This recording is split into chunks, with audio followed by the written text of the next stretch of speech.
5 minutes later.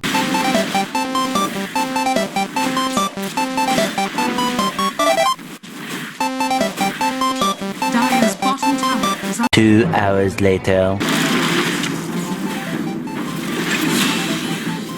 Dire's middle tower is under attack. 8 hours later.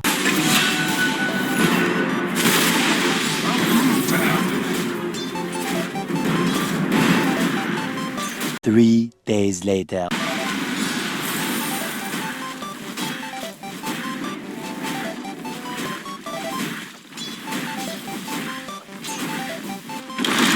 Two very boring minutes later.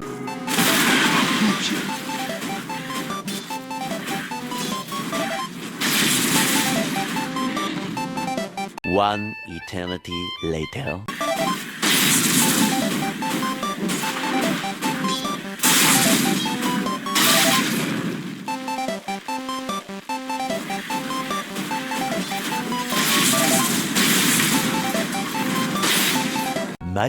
Much later.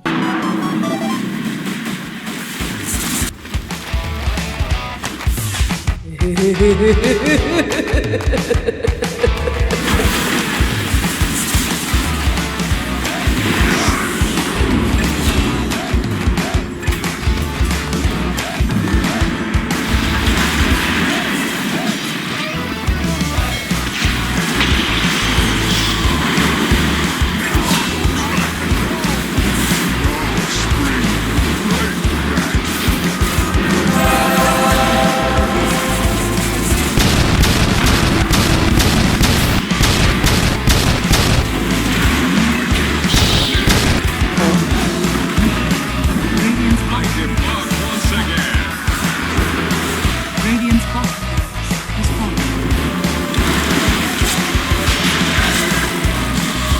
Radiant's top tower is under attack.